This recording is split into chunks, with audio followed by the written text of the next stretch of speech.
Hey, what's going on, everybody? My name is Monotui, coach of the Tampa Bay Luxrays, and today I'm bringing you guys something a little bit different.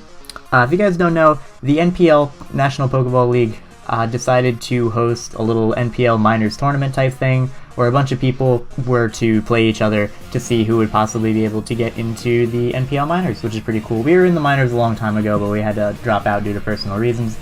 But now, we're back, and we're looking to possibly join them if we can. So, basically, we got set up into separate pools. In my pool, we have ThatFries, we have Pendragon, and we have Ashton and Akai, Eric, somebody we know very well. So I was definitely looking forward to play all of them. I didn't know who Fries or Pen were. I did obviously know who Eric was, so they could have that advantage over me, that I don't know how they play, but they know how I play.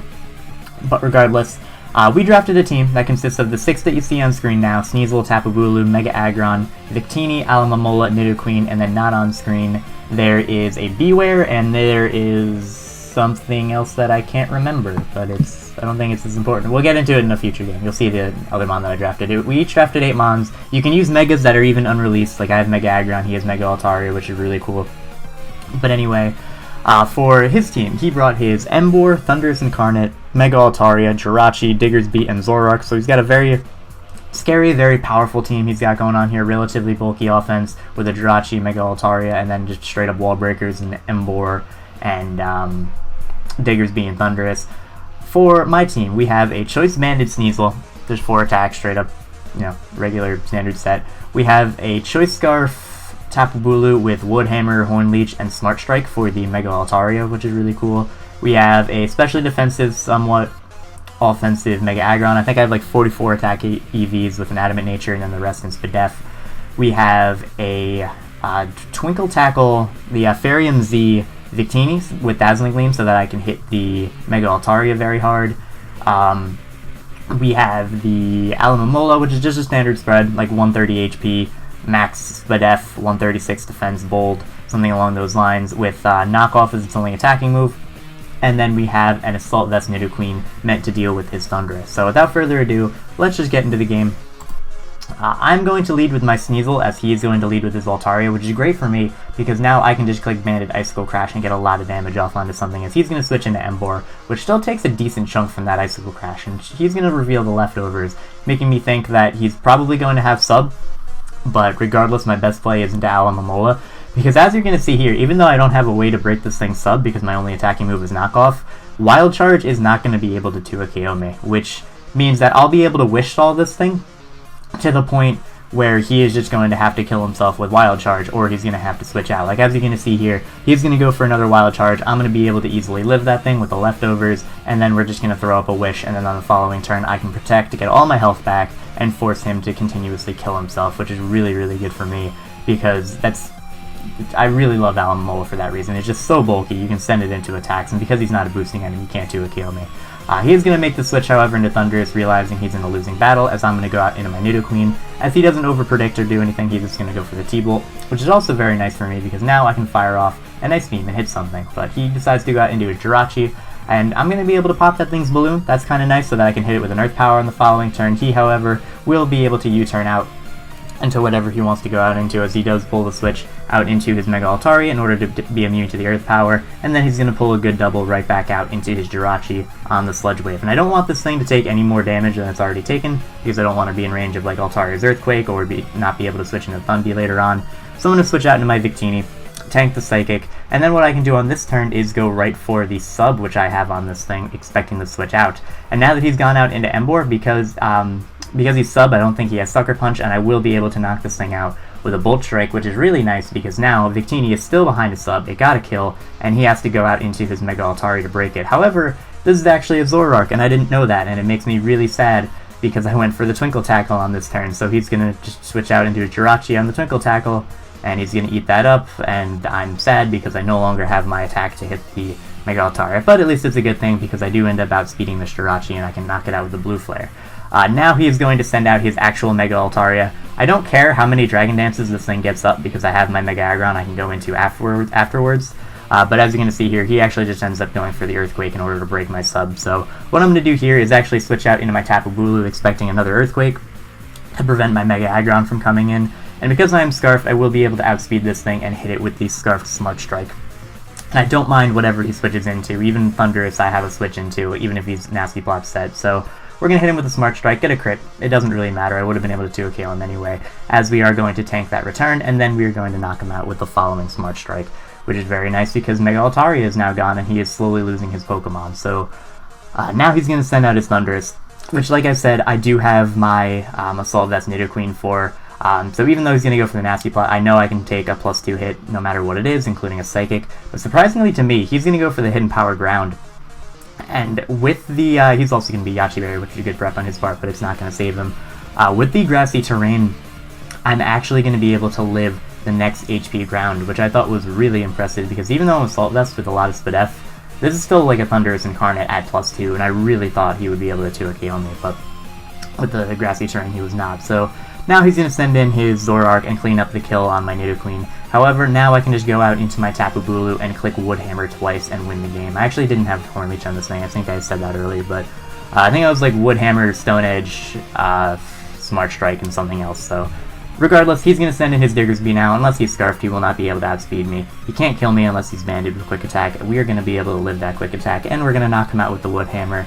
So it's going to be a double down to end the game, and we're going to end up winning 4-0 over ThatFries. So that was game 1.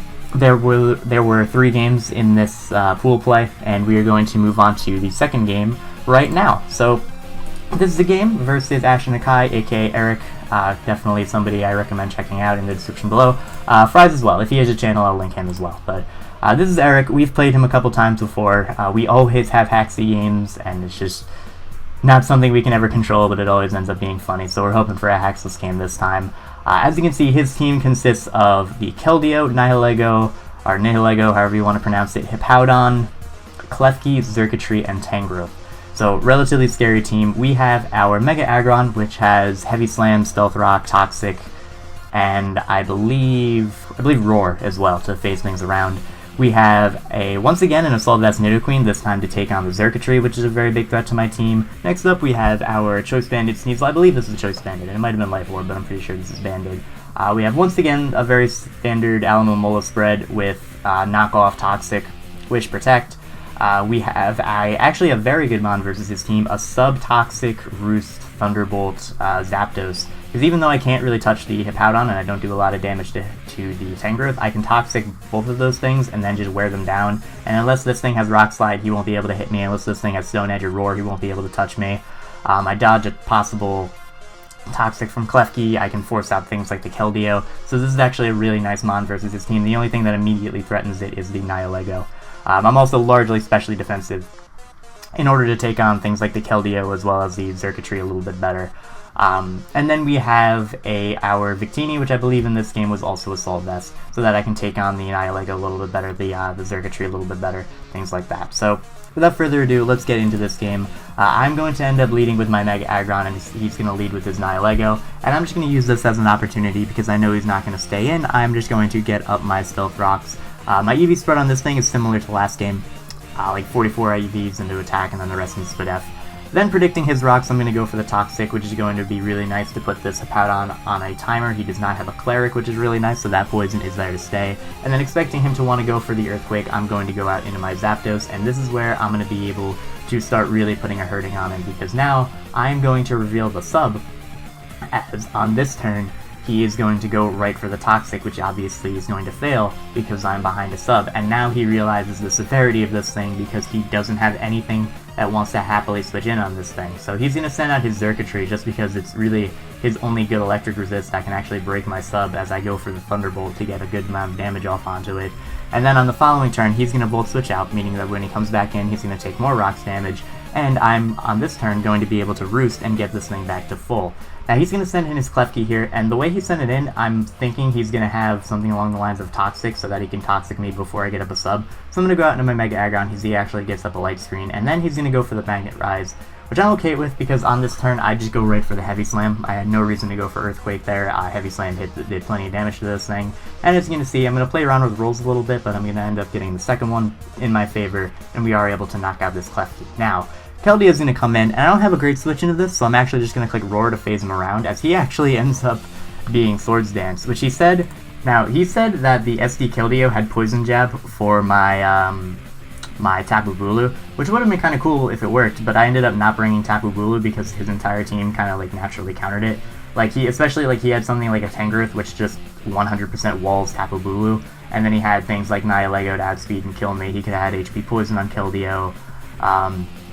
He even had Klefki to possibly set up spikes on it if I wasn't banded and couldn't 2 KO it, so I didn't feel like Tapu Bulu was a good bring this game, but regardless, that's still pretty cool. But to continue with the game, I'm just going to plop a Toxic on this thing as well, because my best way of winning this game is just by wearing everything down with Toxic. That's kind of the point of this team. If my things get whittled, I have Alamola to Wish Pass to them, but what I'm going to do now is just switch out into my Zapdos, as he's going to end up going for the Focus Blast, trying to hit my Mega Aggron, and this just allows me to get up another sub versus this thing, because he will not be able to break it with his Tangrowth unless he has Rock Slide, which it doesn't look like he does. So I'm going to go for the sub on this turn as he sends in his Nihilego, and very surprisingly to me, his Thunderbolt is not going to be able to break my sub, which is very impressive. I absolutely love Zapdos' bulk.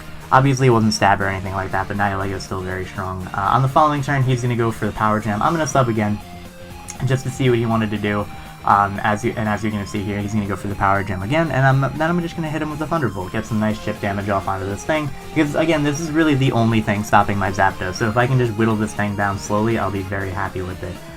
But here what I'm going to do is go out into my Nidoqueen, as he's going to end up going for the Thunderbolt, and then he's going to make maybe a little bit of a misplay. He's going to go for the Psychic, which fails to knock me out because of the Assault Vest, and then I'm going to be able to knock him out with the Earth Power. I say kind of a misplay, because that was the only thing stopping my Zapdos from completely beating his team. But it's also very tough for him because he has absolutely nothing to switch into Nidoqueen. Like, I Sludge Wave the Tangrowth, he doesn't want to switch in Keldeo on an Earth Power, he doesn't want to switch in the Powder on an Earth Power, obviously he doesn't want to switch into Xurkitree, so he was put into a really tough spot.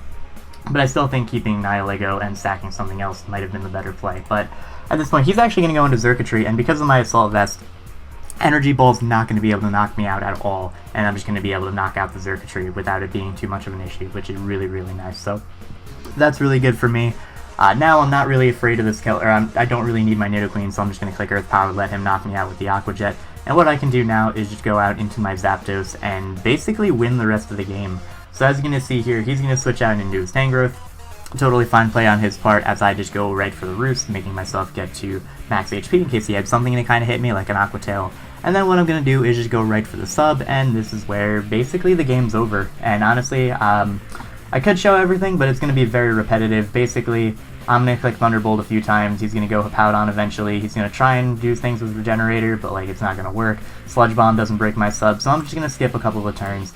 He's going to switch out, going to go Tangrowth, going to go back out in Hippowdon, doesn't really matter. I'm going to click sub again, literally just a PP stall at this point, because there's nothing he can do that can win. Everything's poisoned, everything is going to slowly die. He can't switch out into Keldeo because I killed that thing. The only chance he has is possibly like PP stalling me, which isn't going to happen because I have pressure. So again, I'm just going to skip the rest of the turns here. Thunderbolt, sub broken. I let him broke my sub at one point. I let him break my sub, yeah. I let him break my sub at one point just because why not at that point. But regardless, Sub Zapdos ended up working really, really well. We end up winning this game 5-0 versus Eric, aka Ashton Akai, which is really nice. That was a very solid game.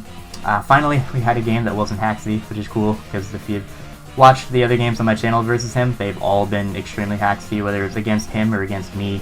I even played a game for somebody else against him, and it was super Haxy against me. It was just... we had a Haxless game, that's cool, but with that being said, now we're going to move on to the final game of pool play.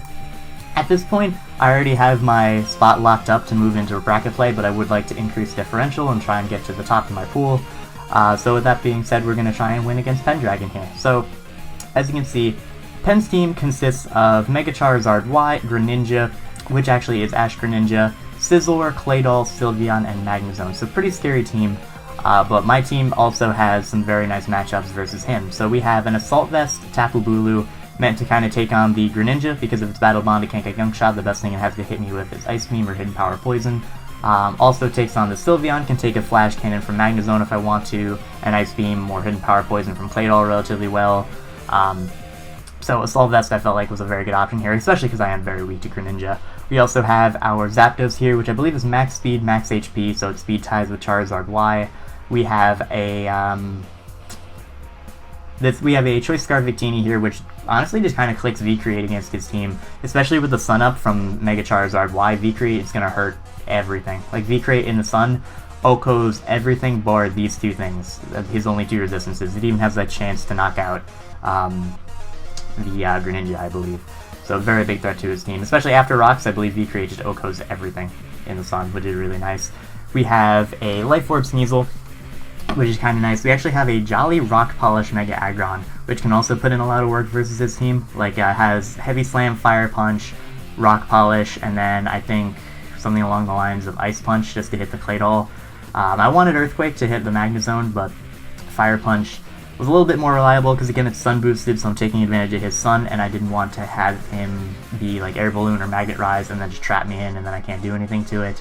And then we have a Black Sludge Stealth Rocking Nidoqueen. So with that being said, let's get into the final game of pool play versus Pendragon. His channel link will be in the description below if he does have one. Here, he's going to send out his Claydol as I send up my Zapdos. He's going to hit that thing with the Toxic as he's going to get up the Stealth Rock, which is really nice, because now one of the things that's kind of stopping my Zapdos is being whittled, which is nice. And here I'm just going to pull the switch out into my Tapu Bulu, as he is going to switch right out into his Sylveon. This Tapu Bulu also has Hidden Power Fire for the Scizor, but I don't have to click that here, as I just click Wood Hammer and this Sylveon dies. So that's really good for me because I always struggle against Sylveon, even though I have the Mega Aggron, even though I have the Nidoqueen, still very scary. And here, I don't have a switch into this thing at all, so I'm going to stay in and just click Rock Slide, as he actually reveals the Hidden Power. Not exactly sure what Hidden Power that was, but I'm okay with it because I'm able to tank it because of my Assault Vest and just knock him out with a Rock Slide, which is really, really nice. Tapu Bulu is already putting in a lot of work this game, and some of the biggest threats to my team are gone. So Greninja's going to come in. Once again, don't have a switch into this thing, so I'm just going to let him get his Battle Bond transformation after knocking me out. But now what I can do is go out into my Victini and possibly knock this thing out with a Bolt Strike. However, sorry about the weird jump cut there. Victini's going to go for the U-turn on the Greninja as I expect him to go out in a Claydol. Unfortunately, that's not what ended up happening, as he's going to go for the Scald once again. And even though he is taking Life Orb damage, the grassy terrain is also helping him a little bit. And I also can't outspeed this thing. I don't have Ice Shard on my Sneasel either, so that's a little bit unfortunate, but he's going to knock me out with the Scald, and what I can actually do is, because the Sun is up, I can go out into my Mega Aggron and actually just click Fire Punch, because I'm able to live a Life Orb Dark Pulse if he had it. Even if he burnt me, that would have kind of sucked, but it wouldn't have been the worst thing in the world. But on this turn, I actually go for the Rock Polish, and that way I can outspeed whatever he switches into after the Greninja goes down, so that I can actually just get a lot of damage off onto it. He decides to go out into Magnezone. I do outspeed that, hit that thing with a Fire Punch, and then he's going to knock me out with the Thunderbolt. So Aggron did its job. It took care of the Greninja, got a lot of damage off onto the Magnezone, and now Victini comes in and basically cleans up the rest of this game. Like, I'm going to knock out the Magnezone easily. Banded Scizor cannot knock me out with Bullet Punch even if I'm at -1, so he's going to go for the Bullet Punch. It's not going to be able to knock me out, and the Scizor is going to die like 8 times over, which is really, really nice. And because of my Choice Scarf, I will be able to outspeed his Claydol unless he is like timid with max speed. So we're just going to go for the V-Crate, get a lot of damage off onto this thing. He's going to knock me out with the Earth Power, or the Earthquake rather. And then on the following turn, I can just go out into my Nidoqueen, outspeed him, and knock him out with the Poison Jab. So this game we are also going to win, this time 2-0 against Pendragon. So a very good game to him, and that is the end of pool play. We ended up winning 3-0 in pools, I believe, with a differential of +11, which is really nice. That's a very good differential to have in 3 games. That's almost +4 differential per game, which is very, very nice. Like I said, definitely check out all of my opponents in the description below, and I hope you're looking forward to bracket play, because I'll be uploading those games relatively soon as well, as soon as I get the chance to play them.